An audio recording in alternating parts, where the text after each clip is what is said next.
Mukama yebazibwe. Praise God. I greet you in the mighty name of Jesus. I'm Apostle Amos from Sons of Thunder International.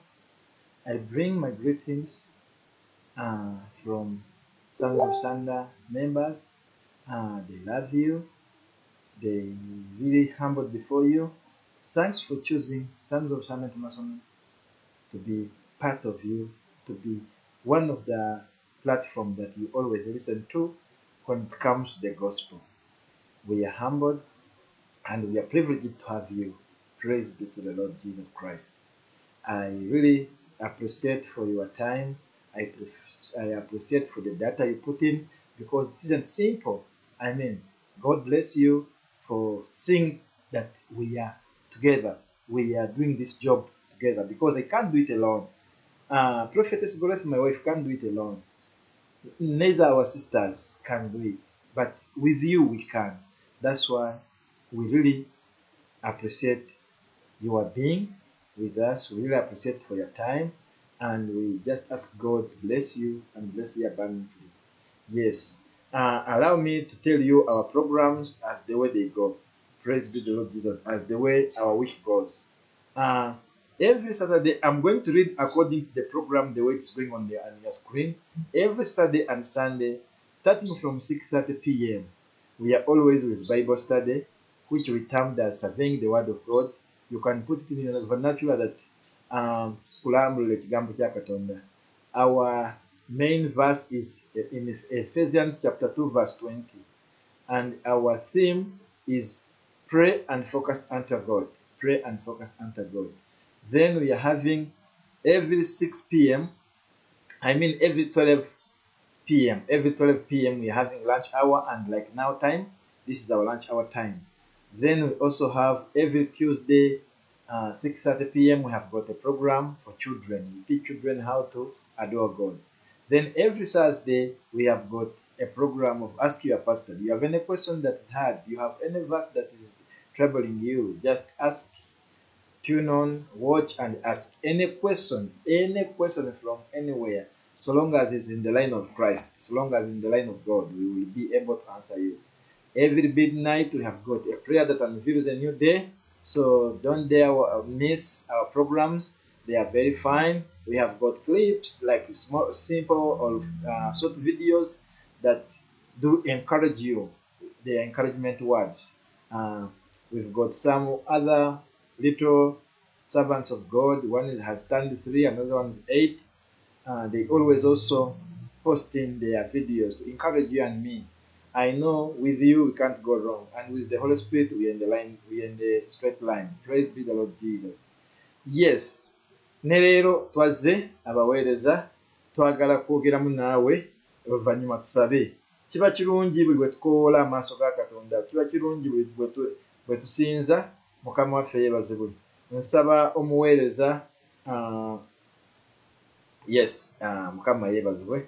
At least kinkoze bulungi nti nawe neerabira, mbadde nesanze obuzibu obw'okuba nga sigenda kweraba.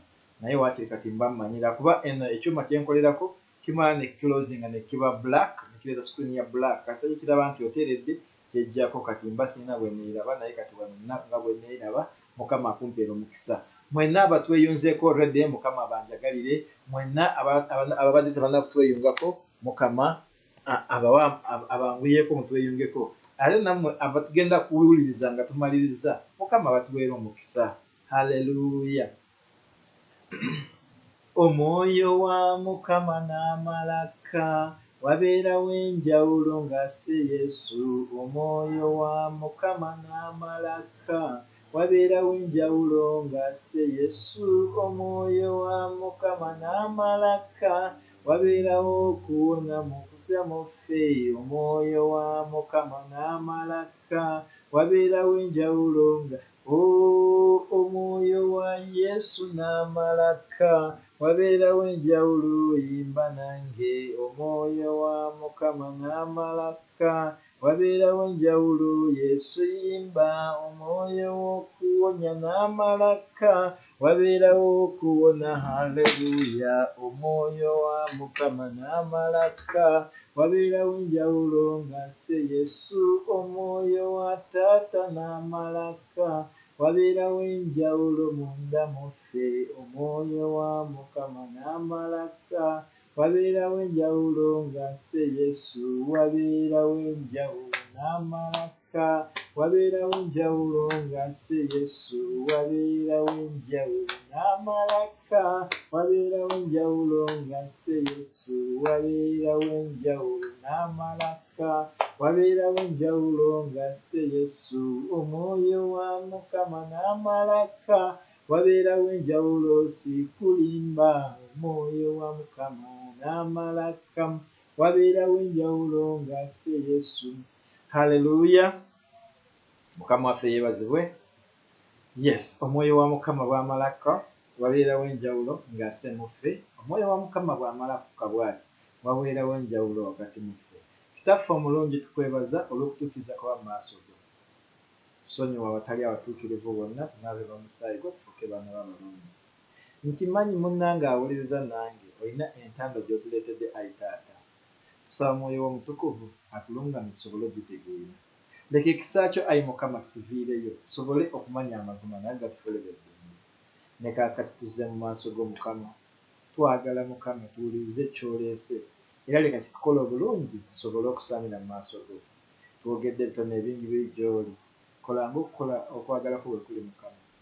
Tumamire n'omusaayi gwe ogwali ku muti. Bamalayika batukuume mu lukiiko luno lwe tugendamu. Mu linnya lya Mukama waffe Yesu tusabye. Haleluya mwannyinaze, haleluya muganda wange. Leero tuzze tugenda kwogera ku kigambo kye bayita do not resist the Holy Spirit of God. Do not resist the Holy Spirit of God. Hallelujah. Do not resist or vex the Spirit, the Holy Spirit of God. Come on, that's our main theme. Do not resist the Holy Spirit of God. Come on, waliwo ekigambo ekiri mu Bible kiri mu Matayo nga tunakituukako tujja kusooka kuwulira ebigambo ebirala. Mwoyo Omutukuvu tumugaana tutya? Mwoyo Omutukuvu tumucunya tutya? Tutulugunya tutya Mwoyo Omutukuvu? Mukama waffe yeebazibwe. Tumulemesa tutya okubeera naffe? Waliwo okuteesa I think wakati wa Katonda Kitaffe ne Katonda Omwana. Bye tugenda kulaba mu bigambo byaffe bano nti Mwoyo Omutukuvu aleme kuzanyirwako. Haleluya. Mukama waffe yeebazibwe. Njagala kugamba mwannyinaze. Bayibuli ekyogedde lwatu nti tuleme kuzanyisa Mwoyo Omutukuvu. Tuleme kumuyisaamu amaaso. Tuleme okumutulugunya. Leero kye kigambo kye naze nakyo. Tujja kusoma mu Isaiah 63 olunyiriri lw'omwenda n'olw'ekkumi. Isaiah 63 olunyiriri lwa mwenda n'olw'ekkumi. Mukama abampeera omukisa. Haleluya. Isaiah olunyiriri essula 63 olunyiriri lwa mwenda n'olw'ekkumi. Katusome. Tuli ku kigambo nti tuleme kutulugunya Mwoyo Omutukuvu. Mukama waffe yeebazibwe. Egambye bw'eti nsoma. In all their troubles he was troubled too. He did not send someone else to help them. He did it himself in person. Out of his own love and pity he redeemed them. He rescued them and carried them along for a long time. But they turned on him. They grieved his Holy Spirit. So he turned on them, became their enemy, and fought them. Hallelujah. Conquered them. In all their troubles, he was troubled too. Mu kunyigirizibwa, mu kulumizibwa, mu kusoomezebwa omwana wa Isirayiri kwe yayitamu. Mukama yeebazibwe. Isaiah chapter 63 verse 9 and 10. Isaiah chapter 63 verse 9 and 10. Mukama akuwa omukisa. Yes. Katonda bwe yalajja abaana ba Isirayiri bwe baamukaabirira ne banyolwa yawulira okukaaba kwabwe najja n'agamba Musa mpulidde okukaaba kw'abaana bange ba Isirayiri ke kaseera ngende mbanunule. Mukama waffe yeebazibwe. Haleluya. Ekitegeeza mu kunyolwa kw'abaana ba Isirayiri Katonda yanyolwa wamu nabo. mu kusoomozebwa Katonda yasoomozebwa wamu nabo yakikola in a person. Bible egambye nti in all their troubles he was troubled too. He did not send someone else to help them. He did it himself in a person. Out of his own love and pity he redeemed them. He rescued them and carried them along for a long time. Nti Katonda teyatuma muntu yenna. Mukama yebazibwa, Mukama akuwa omukisa nabbi okubanga oteereddewo ekyawandiikibwa. Teyatuma muntu yenna. Teyakitumira mwana, teyakitumira anti bagamba sijja kitumira mwana. Like oyagala kyerabirako. Yesu Mukama waffe yebazibwe. Katonda yayagala nnyo neyetuukira mu baana b'Isirayiri n'awulira okukaaba kwabwe n'awulira essaala zaabwe n'ayimirira nabo okubataasa. Yajja n'atuukirira Musa face to face n'amugamba mpulidde okukaaba kw'abaana bange ba Isirayiri mu Misiri, ndabye okubonyaabonyezebwa kwabwe, ke kaseera mbawonye, ke kaseera mbajje mu busibe. Mukama waffe yeebazibwe. Nti saakitumira muntu yenna, nakyekolera nzekka bw'ayogera Katonda, nakyekolera mu buntu, nawulira okukaaba kwabwe, nawulira okunyolwa kwabwe, nembanunula nembawonya. Mukama waffe yeebazibwe. Mwannyinaze naawe brother mpuliriza, Mukama waffe yeebazibwe. Haleluya. Katonda awulira okunyolwa kwo, Katonda awulira okulumwa kwo, Katonda azze ng'akununula, azze ng'akuyamba, azze ng'akuyimusa, azze ng'akusumulula. Mukama waffe yeebazibwe. Naye twerabidde ebyo Katonda byakoze, twerabidde Katonda w'atuyisizza, twerabidde biki Katonda byayiseemu okulaba nga tubeera bwe tuti. Mukama yeebazibwe. Kiki ekyaddako ku baana ba Isirayiri? Bwe yamala kubanunula kuva mu nsi y'e Misiri, bwe yamala kubanunula kuva mu nsi y'obuddu, bwe yamala kubanunula kuva mu ntalo zonna ze baayitamu, nga batuuse mu nsi ensuubize, nga bali awalungi ne bamwerabira. What did they do? Olw'ekkumi. But kigambo kirungi mu kugatta ebintu ebibiri ebitakwatagana. But abaasoma oluzungu kasita owulira but kitegeeza ekitandise kigenda kwawukana n'ekisembayo. Nti byonna Katonda bye yakola naye baakyusa omugongo gwabwe, baakyuka ne bamuvaako, they grieved, ne balumya, ne bacunya, ne bayisa bubi mwoyo w'omutukuvu. Katonda ayinza kugumira ekintu kyonna, Yesu ayinza kugumira ekintu kyonna, naye tebalina bugumiikiriza kwoyo avoola mwoyo omutukuvu. Mukama waffe yeebazibwe. Nti abaana b'Isirayiri tebaakoma kukyusa omugongo gwokka eri Katonda okumuvaako, naye ne mwoyo omutukuvu ne bamuvoola, mwoyo omutukuvu ne bamucunya, mwoyo omutukuvu ne bamuyisa bubi, they tormented him. Praise be the Lord Jesus. Kyava Katonda agenda fuuka mulabe waabwe era agenda kubalwanisa. Nze munnange mwannyinaze ngamba gwampuliriza, I'm not ready to be an enemy of God. I'm not ready to fight with God, fight against God. I cannot manage.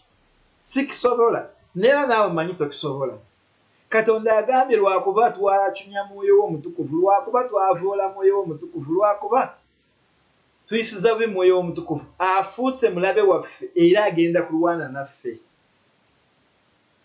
Munnange ampuliriza, mwannyinaze awuliriza, muganda wange awuliriza. Are you ready to fight the Holy Spirit? Are you ready to fight God? Are you ready to fight Jesus?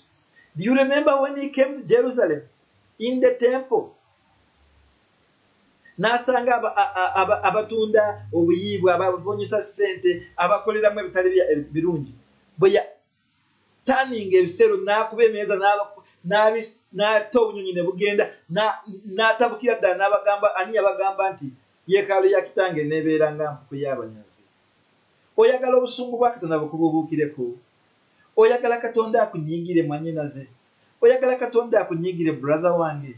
Ke kaseera tukyuse entambula zaffe, tukyuse ebintu byaffe.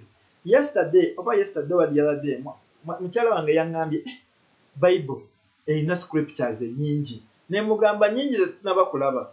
kati bulira wano nti Katonda yasitula abaana ba Isirayiri for a long time, n'anyolwa nabo, n'ayita mu bizibu nabo, teyatuma muntu yenna, yakikola ye yekka, teyakitumira mulala yenna, yabeenunulira n'abawonya kuva mu busibe, kuva mu kutulugunyizibwa, kuva mu kusomoozebwa, kuva mu kukubibwa, kuva mu kuttibwa, n'abawanguza.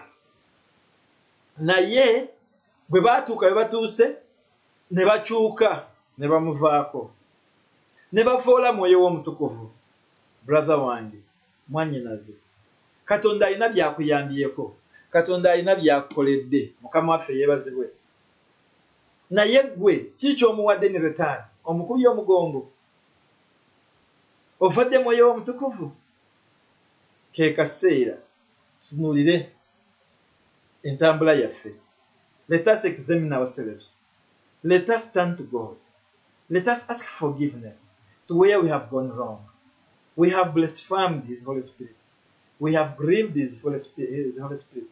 We have vexed His Holy Spirit. When you vex His Holy Spirit, you lie. God will be against you. He will become your enemy and He will fight against you. And remember, you can't fight with God and win. You can never. That's why I'm trembled somehow, somewhere. Entambula yange ebadde etya? Amayitire gange gabadde gatya? Ebikolere gyange, emikono gyange, ebigere byange bintuttewa? Ye omutima gwange guterese ki? Abaaye ebirowoozo byange bikola ki? Ye emimwa gyange gyogedde biki? Amaaso gange gaalabye biki? Ye amatu gange ngawuliza biki? Ntuuka ne neeraliikirira, sibanga mu nkola yange, mu ntambula yange, mu neeyisa yange nga nina wenvoolera Mwoyo Omutukuvu, nina wentambuliza bubi Mwoyo Omutukuvu. Mukama waffe yeebazibwe. Mwannyinaze ampuliriza ne brother ampuliriza, naawe agenda kumpuliriza. Entambula ye ebadde etya? Ebikolwa bye bitambula bitya? Ye munnange weeyisiza otya? Haleluya. Ntya nnyo oluyimba, mbuulira gw'oyita naye nkuwulire empisa zo, mbuulira wonyumya naye nkuwulire. Like ki kye tutambuliddemu ekikyusiza Mwoyo wa Katonda n'anyolwa? Njagala kuzzaamu amaanyi nga nkugamba, mpulira ntidde, simanyi gw'owulira otya. Mulimu bye tukola nga tulowooza birungi, mulimu bye tukola nga tulowooza by'amaanyi, nga mulimu bye tukola nga naye tubikola kusinziira ku ntegeera yaffe ng'abaana b'abantu, si ku ntegeera ya Kitaffe. Yesu bw'ayogera ekintu kitegeeza aba yakiteesezaako ne Kitaawe. Alina kye yayogera mu Matthew, tujja kuba nga tutuukayo. Naye kye njagala kubuuza, gwe yaakatuuka twasomye mu Isaiah 63, olunyiriro olw'omwenda n'olw'ekkumi. In all their troubles, he was troubled too. Nti mu kunyolwa, mu kunyigirizibwa, mu kusoomoozebwa mu bizibu byonna eby'abaana ba Isirayiri, ne Katonda yali nabo. He did not send someone else to help them. Teyatuma muntu omulala yenna kubayamba. He did it himself in person. Yakikola ye yekka mu buntu. Out of his own love and pity. Mu kusaasira kwe n'omukwagala kwe. He redeemed them. N'abanunula. He rescued them. N'abalokola. And carried them along. Nti ate n'abajjayo mu busibe for a long time. Olw'akaseera akanene, olw'ebbanga eddene nnyo. Jjukira abaana ba Isirayiri, Katonda yatambula nabo for 40 years mu ddungu. Munnange, mwannyinaze, Katonda alina by'atambudde naawe bukyozaalibwa, bukyogenda mu kutegeerakwo n'ofuuka nti muntu ategeera ekibi n'ekirungi. Katonda alina by'atambudde naawe. Katonda alina by'akuyisizaamu. Katonda alina byakulwaniridde. Haleluya. Naye ne return si kyokoze. Abadde naawe, anyolodwa naawe, alumizibwa naawe, asanyuse naawe. Ulira olw'ekkumi abaana b'Isirayiri kye baakola. But they turned on him. Naye baamuvaako. Baamuleka. Baakwatamu naawe gyabwe ne batambula ne bagenda. And they grieved his Holy Spirit. ate ne bavoola mwoyo w'omutukuvu ne bamuyisa bubi ne bamutulugunya. Mukama waffe yeebazibwe. So he turned on them, naye n'abakyukira kati. He became their enemy, n'afuuka mulabe waabwe, and he fought them. N'atandika okubalwanyisa. Mulimu by'oyitamu ng'olowooza sitaani yeri mu kukulwanyisa, naye bikolwa byo bibi Katonda akutani, he has turned against you and is busy fighting you. Mulimu bwe twevuma nti sitaani yetuchunya, sitaani yetuyisa mu kino nekiri kye tuyitamu. Kumbe omukono gwa Katonda gugolokose eri obulamu bwaffe ku ebyo bye tukola ebitali birungi. Mwanyinazi, kebera amakubo go malungamu. Are you upright? Bw'oba otoli upright, ke kaseera odde mu maaso ga Katonda omusabe ekisonyiwo.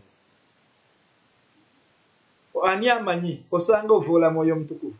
Ate ani amanyi osanga Katonda agolokokeddeko era ali mu kukuba, bwe weekwasa abantu, weekwasa sitaani, weekwasa ntiki. Kumbe olina we wafiirako Katonda w'omukuba omugongo, tokomye ku ekyo n'ovoola mwoyo w'omutukuvu. Kati emiggo egikukubwa, obwavu bw'oyitamu, okusoomoozebwa kw'oyitamu, okuyitamu olw'ensonga wava mu maaso ga Katonda n'ovoola mwoyo w'omutukuvu. Matthew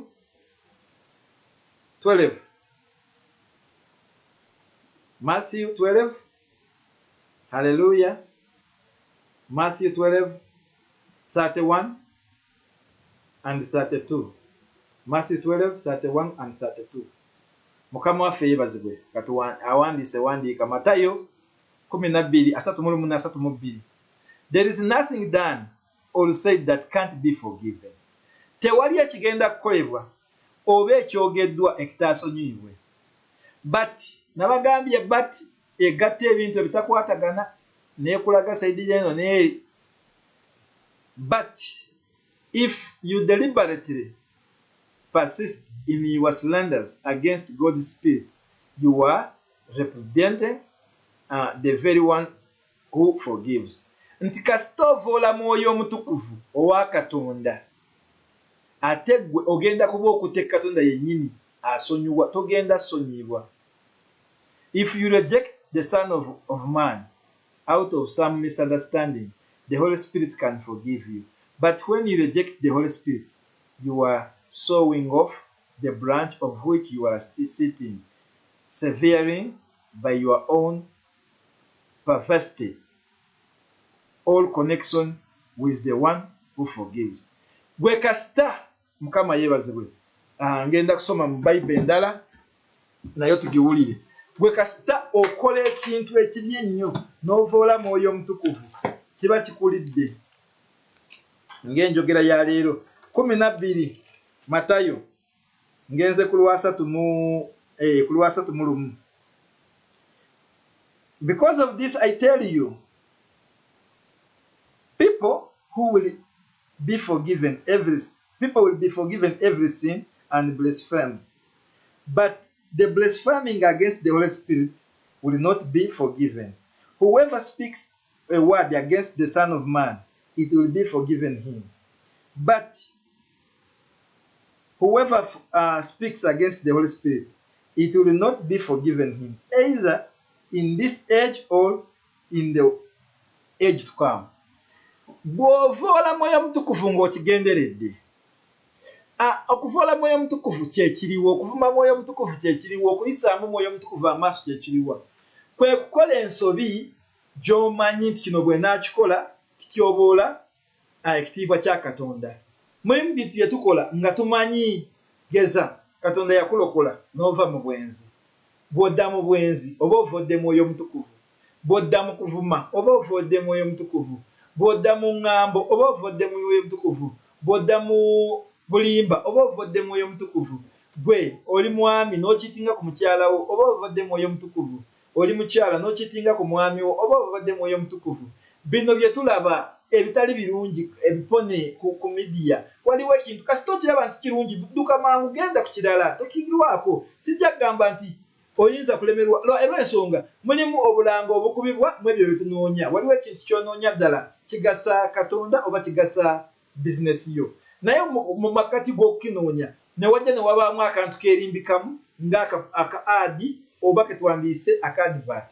Kasita okalaba ddusaawo mangu amaaso genda awalala olw'ensonga ebyo bw'obiraba n'obinyumirwa, bannange n'olagako ne munno oba n'otaagingako omulala n'omusindikira, oli mu kuvoola Mwoyo Mutukuvu. Ebirala byonna bigenda sonyiibwa, naye oyo avoola Mwoyo Mutukuvu tagenda sonyiibwa mu mulembe gwe tulimu ne mulembe ogujja. Mukama waffe yeebazibwe. Tunula entambula yo, tunula enneeyisaayo, tunula byonna by'okola. Mukama waffe yeebazibwe. Biki by'oyitamu? Haleluya. Nze ennaku zino omusomesa wange ye mukyala wange ampita n'angamba tusome ekyawandiikibwa kino. Yesterday twasomye ekyawandiikibwa kibadde mu Zabbuli 19 yonna, naye olunyiriri lwa wansi lwanyumidde nnyo nnyo nnyo. Mukama waffe yeebazibwe. Nkusaba ogende osome Zabbuli 19 yonna, naye okutandikira ku lunyiriri olw'omwenda okudda wansi naddala olusembayo lwankutteko nnyo. Tuvoola Mwoyo Mutukuvu nga tetumanyi. Gw'obeera eyo n'olowooza ebintu byangu, kumbe oli mu kuvuma Mwoyo Mutukuvu n'ogamba kanyendeko katono. After all, mukyala wange tajja kumanya siri naye, omwami wange tajja kumanya siri naye. N'ogambuula, n'owa amagezi abantu bajjemu embuto, n'owa amagezi omuntu agenda alwane, n'obanga okola ebyobulimba, n'ogamba omuntu agende mu by'okusamira, okyawagira amasabo g'ewammwe, okyawagira abalogo b'ewammwe. Mukama waffe yeebazibwe. Oli mu kuvoola Mwoyo Mutukuvu. Omwoyo Mutukuvu avoolibwa ani?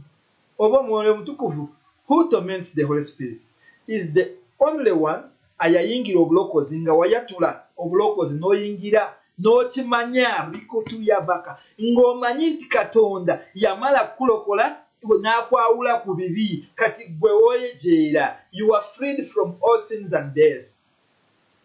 Walokolebwa, wanunulibwa kuva mu kufa.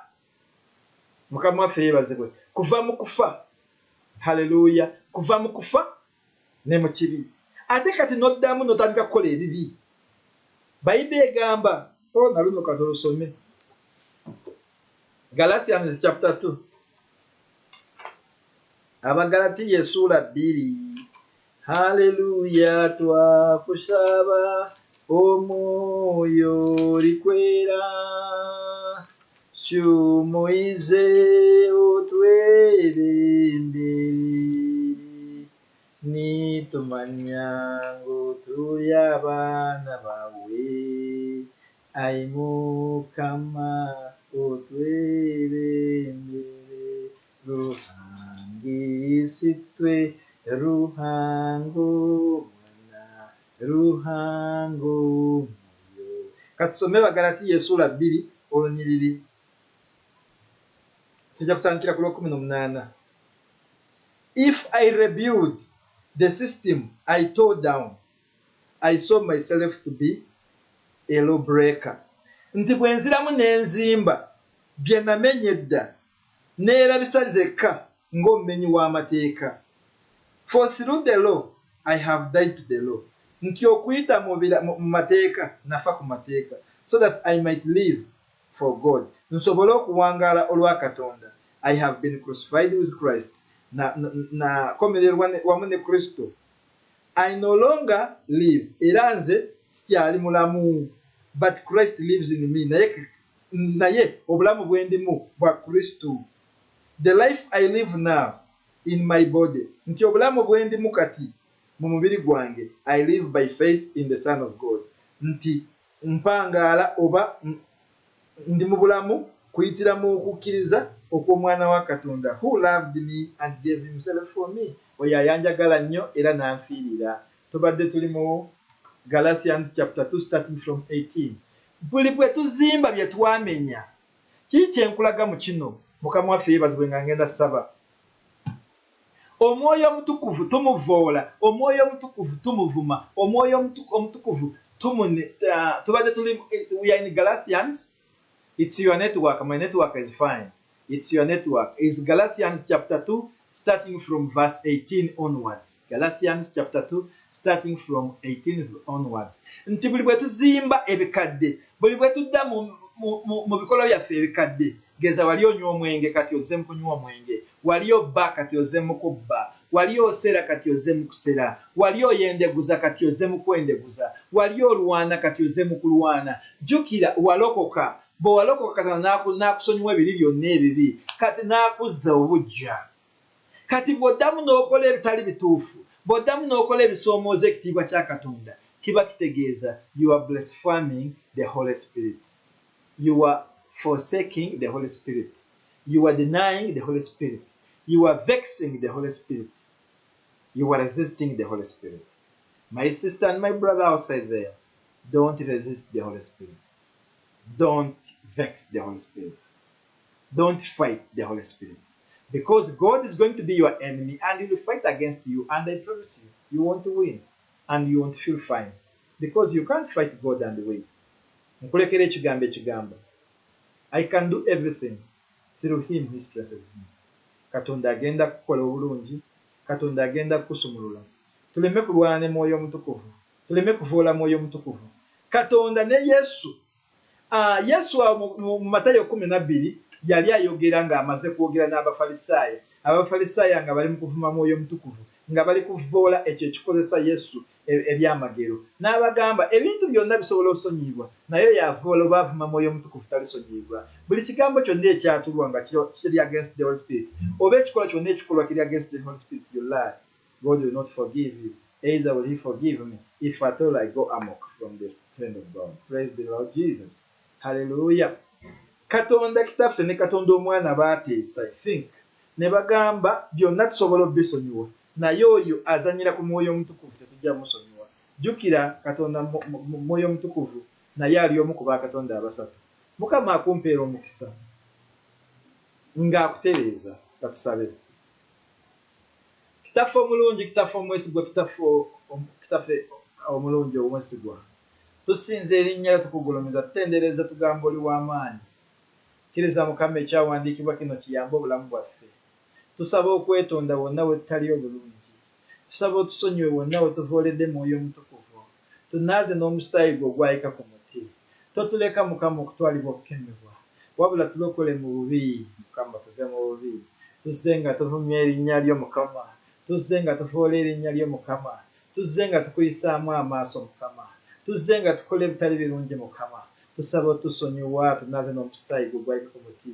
Nsaba wamu n'oyo mwannyinaze, nsaba wamu n'oyo muganda wange. Tusaba Mukama otusonyiwe, tukwatirwe ekisa Ayi Taata. Lokola obulamu bwaffe Mukama, totukkiriza okuzikirizibwa Mukama. Tutegedde ensobi zaffe, tubadde tuvoola Mwoyo Mutukuvu nga twakubye omugongo Mukama, ng'ate wakola binene, ng'ate watulokola, watusumulula, oze otulwanira entalo. Mukama twetonda, twenenya mu maaso go. Tusaba otusonyiwe Mukama, tusaba otulokole Mukama, tusaba otusumulule Mukama. Twetonda mu maaso go Mukama. Saasira obulamu bwaffe Mukama, saasira omwoyo waffe Mukama, saasira omubiri gwaffe Mukama. Totulamulira mu busungu bwo, wabula mu kisa kyo saasira. Gwalwawo okunyiiga, ayanguwa okusonyiwa Mukama. Tusonyiwe Mukama, twetonda, twewombeese mu maaso go. Tuboneredde Mukama, tetujja kuddamu kuvoola Mwoyo wo Mutukuvu, tetujja kuddamu kuzimba ebyo bye twasuula edda Mukama,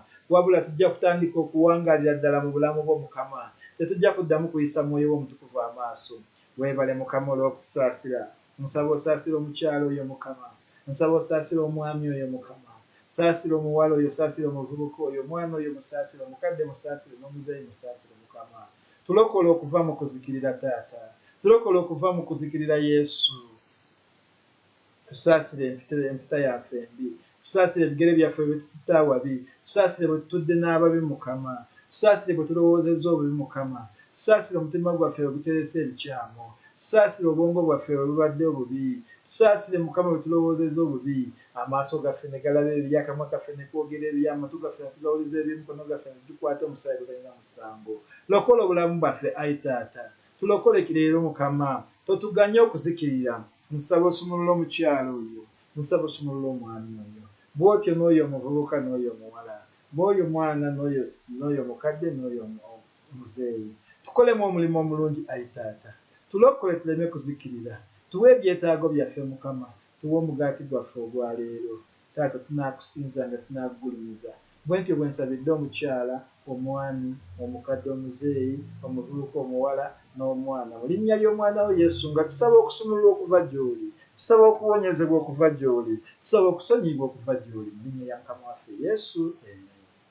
Bw'ayagala kwatula ebigambo by'obulokozi nsaba oyatule nga toyatulangako gamba ayi Yesu oddamu nange ddamu bukyemaze ayi Yesu weebala ebigambo ebirungi ebizze mu bulamu bwange ddala ebigambo bibadde byange tebibadde bya mulala yenna nsaba kunsonyiwa wonna wentambulidde bubi wenkoledde bubi wendowoleza bubi njoza n'omusaayi gwo naaza mukama nzigyako buli kyonna ekitali ky'obwakatonda tereeza obulamu bwange njatula n'akamwa kange wabula oluvannyuma lw'okukkiriza n'omutima gwange nti wazuukira kuva mu bafu era ndokose mukama kkiriza obeere mulunozi wange kkiriza obeere mulokozi wange sitaani n'ebikolwayo byonna mbyegaanye olunaku lwa leero neetowooza era neewombeese mu maaso go nsaba onsale mu kitabo ky'okufa amannya gange gataake mu kitabo ky'obulamu leka nfune obulamu obutaggwaawo mu linnya ly'omwana we Yesu nsabye weebale kundokola amiina. Osobola kugenda mu kanisa yonna ey'abalokole neweeyanjula nti walokoka bagenda kukwaniriza era bagenda kukusanyukira mukama akumpeera omukisa. Ndekawo akalango nti tosubwa puroguramu ejja ey'abaana waliwo puroguramu y'abaana abaweereza mbalabye nga baweereza mu maanyi nga baweereza ekigambo ne kikola be baweereza abagenda kujja ne puroguramu y'abaana waliwo kyoyagala kubuuza mu eyo puroguramu weeri ssaawa 12 kawungeezi n'ekitundu abagenda kuba abaweereza bakuweereza mu Sons of Sunday turninga on switchinga on watchinga yaniriza muno commentinga gitwa sharinga giteeke ku watch party giteeke ku Facebook account yo mukama akumpeera omukisa akunjagalire mukama akole bulungi amiina haleluya.